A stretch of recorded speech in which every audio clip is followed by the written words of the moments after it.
हरि ओम। जय श्री कृष्ण। राधे राधे। जय योगेश्वर। बंशीधरं तुत्रधरं नमामि मनोहरं मोहहरं च कृष्णं मालाधरं धर्मधुरं धरं च पार्थस्य सारथ्यकरं च देवं कर्तव्यदीक्षां च समत्वशिक्षां ज्ञानस्य भिक्षां शरणागतिं च ददाति गीता करुणाद्रभूता कृष्णेन गीता जगतो हिताय। श्रीमद् गीता जी अध्याय 18वां और श्लोक 11वां। नहीं देह भृता शक्यं त्यक्तुं कर्मण्यशेषतः यस्तु कर्म फलत्यागी सत्यागीत्यभिधीयते। नहि देहभृता शक्यं त्यक्तुं कर्मण्यशेषतः यस्तु कर्मफलत्यागी सत्यागीत्यभिधीयते। क्योंकि शरीरधारी मनुष्य के द्वारा संपूर्ण कर्मों का त्याग करना ठीक नहीं है, इसलिए कर्मफल का त्याग करे वही त्यागी ऐसा कहा जाता है। कारण कि शरीरधारी मनुष्य द्वारा संपूर्ण कर्मों त्याग कर वो शक्य नहीं है, इसलिए जो कर्म फल का त्याग करते हैं वही त्यागी कहा जाता है। नहीं देह भृता शक्यं त्यक्तुं कर्मण्यशेषतः यस्तु कर्म फल त्यागी सत्यागी इत्यभिधीयते। मन शरीरधारी के द्वारा शक्य नहीं है कि सारे वह कर्मों को त्याग कर सके, लेकिन कर्मफल का जो त्याग करते हैं वही त्यागी है। Since all actions cannot be given up in their entirety by anyone possessing a body, he alone who renounce the fruit of actions is called a man of renunciations। तो कहने का भाव यही है कि नहीं देह भृता शक्यम, जो शरीरधारी मनुष्य है उसके द्वारा कर्माणि अशेषः त्यक्तुं शक्यम नास्ति न शक्यम। इसलिए जो कर्म फल का त्याग करते हैं वो उनको त्यागी कह दिया। अब देखिए उसका यहाँ भी अर्थ क्या कहते हैं। It is indeed impossible for an embodied being to give up all activities, but he who renounces the fruits of action is called one who has truly renounced। तो कहने का तात्पर्य यही है कि नहीं देह भृता, यह देह भृता पद को देहाभिमानी अर्थात देह के साथ तादात्म्य मानने वाले सामान्य पुरुषों का वाचक समझना चाहिए। गुणातीत महापुरुष की देह से जो क्रियाएं होती हैं, परंतु देह के साथ तादात्म्य न रहने से उनका क्रियाओं के साथ कोई संबंध नहीं होता है, अर्थात वह उन क्रियाओं का कर्ता नहीं बनते हैं। देहधारी अर्थात देह के साथ तादात्म्य रखने वाले मनुष्यों के द्वारा कर्मों का सर्वथा त्याग होना संभव नहीं है, क्योंकि शरीर प्रकृति का कार्य है, प्रकृति अपने आप क्रियाशील है। इसलिए शरीर के साथ तादात्म्य एकता रखने वाला क्रिया से रहित किस तरह हो सकता है? क्रिया से रहित किस तरह हो सकता है? हाँ, वो हो सकता है, लेकिन मनुष्य यज्ञ दान तप तीर्थ आदि कर्मों को छोड़ दे, परंतु खाना पीना चलना फिरना आना जाना उठना बैठना सोना जागना आदि आवश्यक शारीरिक क्रियाओं को किस तरह छोड़ सकता है?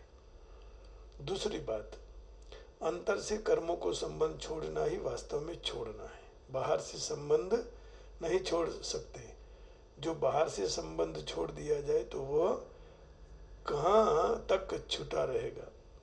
जैसे कि कोई समाधि में बैठ गए, उस समय बाहर की क्रियाओं के संबंध छूट जाते हैं, परंतु समाधि भी एक क्रिया है, एक कर्म है, उसमें प्रकृति जन्य कारण शरीर का संबंध रहता है। इसलिए समाधि से भी व्युत्थान होता है। कोई भी देहधारी मनुष्य कर्मों को स्वरूप से संबंध विच्छेद नहीं कर सकता, है ना।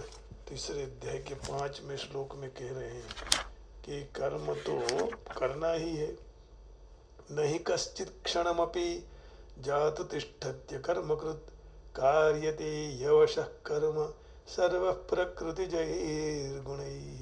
कोई भी मनुष्य कोई भी अवस्था में क्षण मात्र भी कर्म के बिना नहीं रह सकता है, क्योंकि प्रकृति के परवश होकर सारा मनुष्य समुदाय प्रकृति जनित गुण कर्म करा लेते हैं। प्रकृति जन जो गुण है ना, वो कर्म करा लेते हैं मनुष्य समुदाय को। तो नहीं कश्चित् क्षणमपि जातु तिष्ठत्य कर्मकृत् कार्यते यवशः कर्म सर्व प्रकृतिजैर्गुणैः।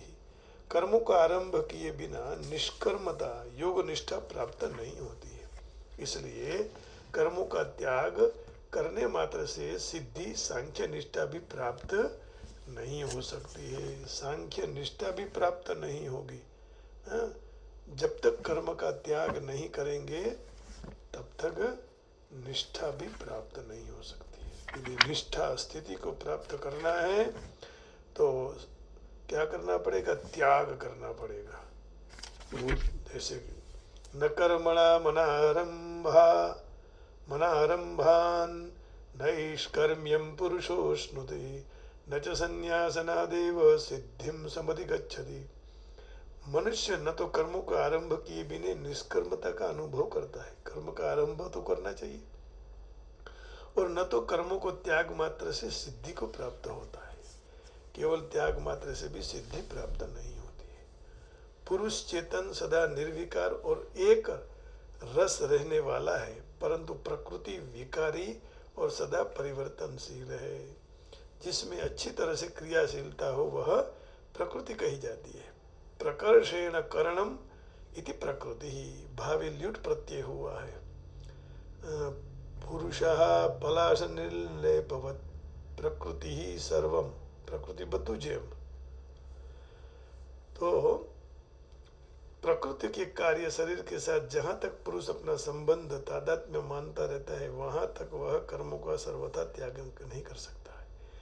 क्योंकि शरीर में अहंता ममता होने के कारण मनुष्य शरीर से होने वाली प्रत्येक क्रिया को अपनी क्रिया मान लेता है। इसलिए वह कभी भी अवस्था में भी क्रिया शून्य नहीं हो सकता है। नहीं कश्चित् क्षणमपि जातु तिष्ठत्य कर्मकृत्। दूसरी बात, केवल पुरुष ही प्रकृति के साथ अपना संबंध जोड़ देता है। न प्रकृति विकृति ही सांख्य शास्त्रम। तो प्रकृति पुरुष के साथ संबंध नहीं जोड़ा जहाँ विवेक है, और वहाँ पुरुष ने विवेक की उपेक्षा करके प्रकृति के साथ संबंध की सद्भावना कर ली, अर्थात संबंध को सत्य मान लिया। और संबंध को सत्य मानने से बंधन हो गया। संबंध दो प्रकार का है, अपने शरीर मानना और शरीर को अपना मानना। अपने शरीर मानने से अहंता और अपना शरीर मानने से ममता उत्पन्न होती है। तो संबंध दो प्रकार का कहा है यहाँ। शरीर, खुद को मानना शरीर, और खुद का शरीर मानना। तो इन दोनों से अहमता और ममता उत्पन्न हुई। अहमता ममता रूपी संबंध का घनिष्ठ होना ही देहधारी स्वरूप है। ऐसा देहधारी मनुष्य कर्मों को सर्वथा छोड़ नहीं सकता है। कैसे छोड़ पाएगा? तो यस्तु कर्म फल त्यागी सत्यागित्य विधीयते। जो कोई भी कर्म फल के साथ अपना संबंध नहीं रखता वही त्यागी है। जहाँ तक मनुष्य कुशल अकुशल के साथ, अच्छे बुरे के साथ अपना संबंध रखता है, वहाँ तक वह त्यागी नहीं है। तो यहाँ जो पुरुष प्राकृत क्रिया और पदार्थों को अपना मानते हैं, उसमें उसकी प्रीति होती है, और वही प्रीति का नाम है आसक्ति। और आसक्ति ही वर्तमान में कर्मों के कारण कर्मासक्ति, और भविष्य में मानने वाले फल की के फलासक्ति, फल की इच्छा के कारण। यहाँ जो तू का अव्यय का प्रयोग किया गया है ना, वो तात्पर्य ये कि सामान्य संसारी पुरुष हैं, उनकी अपेक्षा में कर्म फल का त्याग करने वाला पुरुष श्रेष्ठ है, विलक्षण है, क्योंकि उनका उद्देश्य परमात्मा तत्व की प्राप्ति करना और अर्थात अपना कल्याण करना होता है। जब मनुष्य फल त्याग का उद्देश्य रखते हैं तो उसके सारे कर्म संसार के हित के लिए होने लगते हैं, अपने लिए नहीं, क्योंकि वह उसको सारी बात समझ में आ गई है कि कर्म करने की पूर्ण सामग्री संसार के पास से मिली है।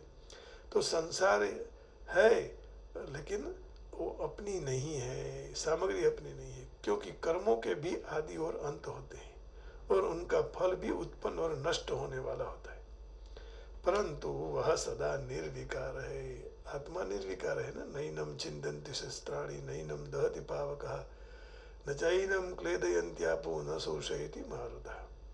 तो न उत्पन्न होता है, न नष्ट होता है, न कभी विकृत होता है। ऐसा विवेक होते ही फलेच्छा का त्याग सुगमता से हो जाता है। फल का त्याग करने में विवेक की मनुष्य में कभी भी अभिमान नहीं आता है, क्योंकि कर्म और उनका फल दोनों स्वयं से प्रकृति प्रतिक्षण वियुक्त हो रहे हैं, इसलिए उनके साथ अपना संबंध वास्तव में कहाँ है।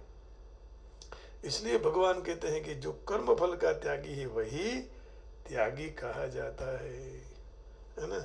जो फल उत्पन्न भी होता है और फल नष्ट होने वाला भी होता है, तो कर्म का आदि भी होता है, अंत भी होता है, परंतु वह तो सदा न निर्विकार है, न नष्ट होता है, न कभी विकृत है। तो निर्विकारी का विकारी कर्म फल के साथ संबंध कभी में नहीं हो सकता है और होने की संभावना भी नहीं है। केवल अविवेक के कारण संबंध माना गया है और विवेक का नाश होने से मनुष्य की अभिधा अर्थात उसका नाम वास्तव में वह त्यागी नहीं है। सत्यागित्य विधीयते। तो माने हुए संबंध को विषय में दृष्टांत के रूप में एक बात कही गई है। एक व्यक्ति घर परिवार को छोड़कर सच्चे हृदय से यदि सन्यासी हो जाए, है ना, सन्यास ग्रहण कर ले, साधु बन जाए और फिर घर वालों की कितनी भी उन्नति और अवनति हो और सारे भी मर जाए, नाम निशान भी न रहे, तो भी उसके पर कोई असर नहीं रहती है। अब विचार कीजिए कि जो व्यक्ति का परिवार के साथ संबंध था तो वह दोनों तरफ से मानता था, अर्थात परिवार को अपना मानता था और परिवार उसको अपना मानता था। तो परंतु पुरुष और प्रकृति संबंध केवल पुरुष के तरफ से माना हुआ है, प्रकृति की तरफ से माना हुआ नहीं है। जब दोनों तरफ से माना हुआ व्यक्ति परिवार का संबंध भी एक तरफ से छोड़ता नहीं है, तब केवल एक तरफ से माना हुआ पुरुष प्रकृति का संबंध छोड़ते छूट जाता है। उसमें शंका कहाँ है? परिशिष्ट में कहा गया, इस श्लोक कर्मयोग की दृष्टि से कहा गया है। यह श्लोक कर्मयोग का महत्व है। कर्मयोग करो, फलासक्ति छोड़ो। कर्मासक्ति भी नहीं होनी चाहिए, क्योंकि कर्मासक्ति भविष्य में क्या होगी? फलासक्ति की इच्छा होगी। आसक्ति होनी नहीं चाहिए। तो कर्मयोग में कर्म फल की इच्छा का त्याग होता है और ज्ञान योग में कर्तृत्व अभिमान का त्याग है। तो कर्म फल त्याग का तात्पर्य यही है कि जो कर्म फल की इच्छा का त्याग, क्योंकि कर्म फल का त्याग कर नहीं सकता है। जैसे शरीर भी कर्म फल है, फिर उसका त्याग कैसे हो सकता है? भोजन करने से तृप्ति का त्याग कैसे हो सकता है? भोजन करेंगे तो तृप्ति होगी, फिर आप बोलेंगे नहीं उसका भी त्याग करो। खेती करने के बाद अनाज का कैसे त्याग करेंगे?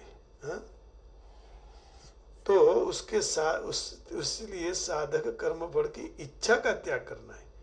इच्छा का त्याग करने से साधक को सुख दुख नहीं होता है। इसलिए गीता में फलेच्छा के त्याग को ही फल का त्याग कहा गया है। फल की इच्छा ही मत रखो। बाहर का त्याग वास्तव में त्याग नहीं है, बल्कि अंदर का त्याग ही सच्चा त्याग है। जो कोई भी बाहर से त्याग करके एकांत में चले जाए तो भी संसार का बीज शरीर तो उनके साथ ही है। मृत्यु प्राप्त होने वाले अपने शरीर सहित तमाम पदार्थों को त्याग हो जाता है जब मृत्यु हो जाता है तो, परंतु उससे उसकी मुक्ति नहीं होती है। इसलिए अपनी कामना ममता आसक्ति अपने बंधे हुए हैं। संसार नहीं बांधता, वह इसलिए स्वार्थ के लिए कुछ भी न करने से कर्मों से संबंध विच्छेद हो जाते हैं।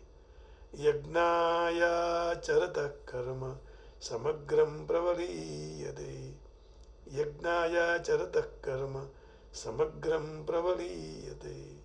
तो इस तरह यहाँ कहा कि वही सच्चा त्याग है जो कर्म फल की भी अपेक्षा न रखे, कर्म फल का भी त्याग कर दे।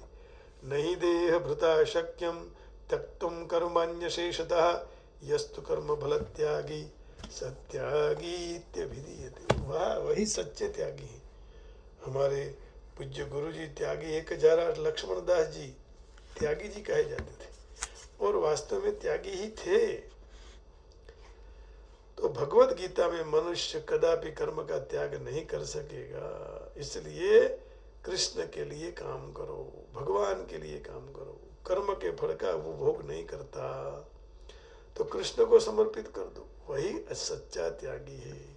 अंतरराष्ट्रीय कृष्ण परायण संघ में ऐसे कई सभ्य हैं जो अपने अपने कार्यालयों में कारखाना में काम करते हैं, लेकिन अपनी सारी कमानी भगवान के लिए दे देते हैं।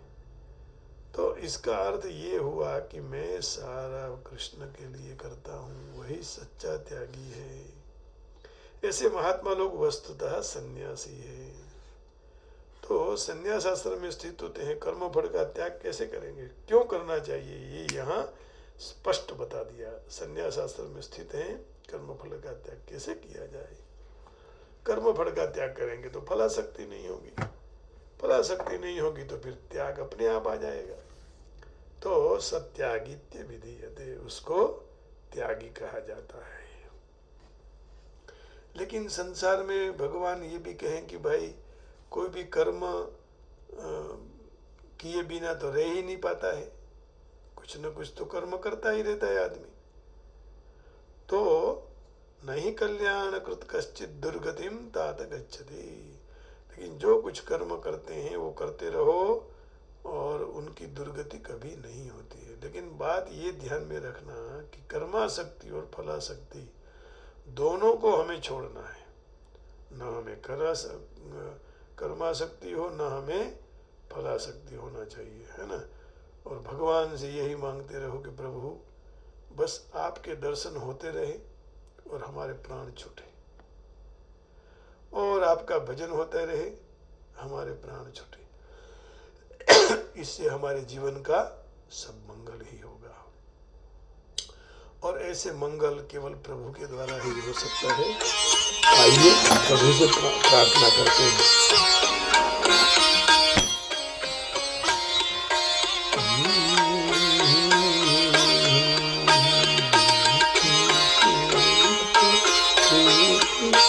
मारा प्राण प्रभु एवं मांगे,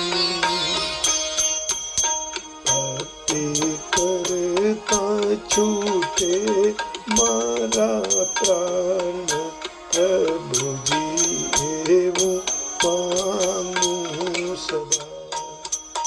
भक्ति करता छूटे मारा प्राण प्रभु जी एवं मांगू, रहे जन्म जनन तारो साथ प्रभु जी एवं मांगू।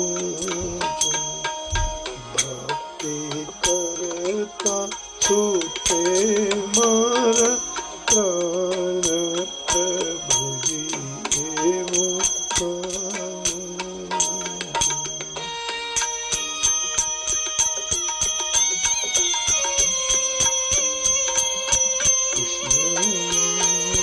कृष्ण कृष्ण कृष्ण राधे राधे राधे राधे राधे राधे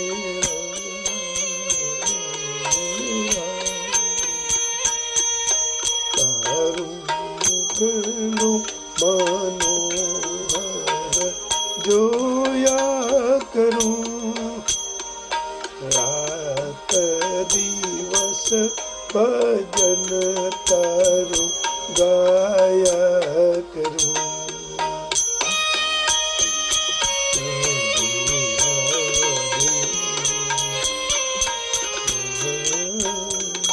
તારું મુખડું મનોહર જોયા કરું, રાત દિવસ ભજન તારું ગાયા કરું. રહે અંત સમય તારો સાથ પ્રભુજી એવું માનું છું. રહે અંત સમય તારો સાથ પ્રભુજી એવું માનું. ભક્તિ કરતા છૂટે મારા પ્રાણ પ્રભુજી એવું માનું છું.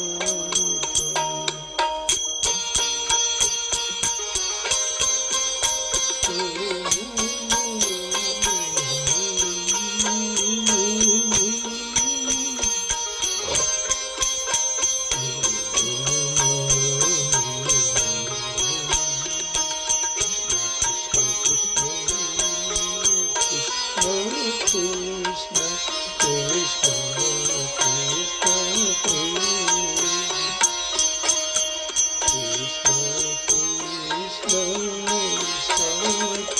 Krishna, Krishna,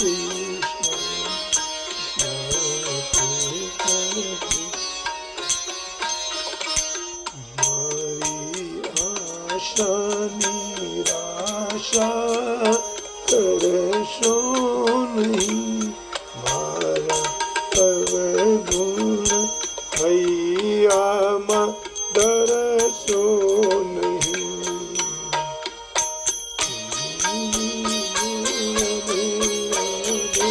Radhe Radhe Radhe. મારી આશા નિરાશા કરશો નહીં, મારા અવગુણ હૈયામાં ડરશો નહીં.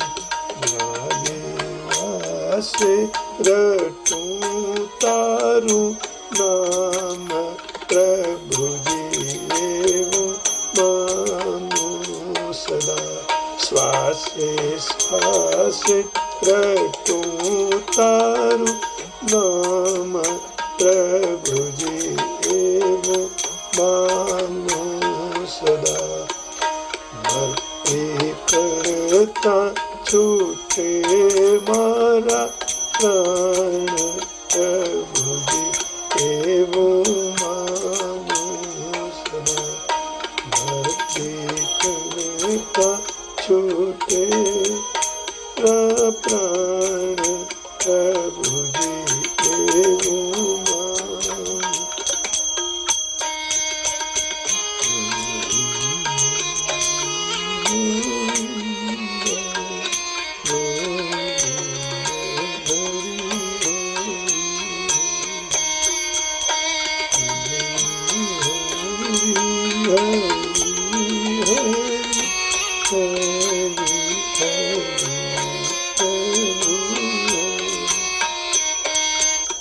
મારા પાપને તાપ સમાવી લેજો, તારા ભક્તોને દાસ બનાવી લેજો.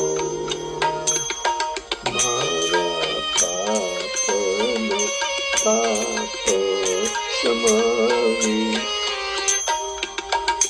મારા પાપને પાપ સમાવી લેજો, તારા ભક્તોના દાસ બનાવી દેજો.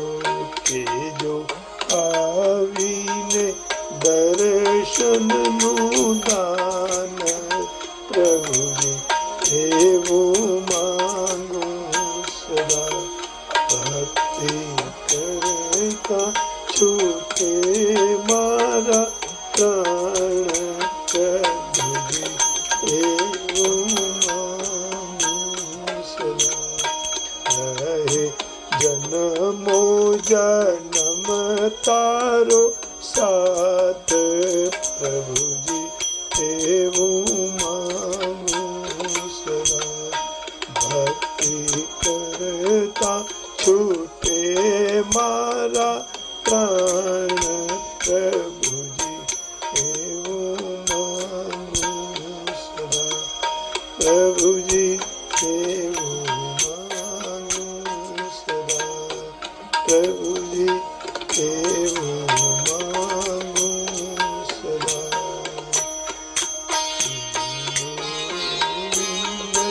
હરે કૃષ્ણ કૃષ્ણ કૃષ્ણ હરે હરે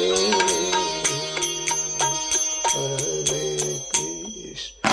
भगवान के चरण कमल में हे प्रभु यही मांगते हैं कि जब तक श्वास रहे तब तक आपका नाम लिया जाए।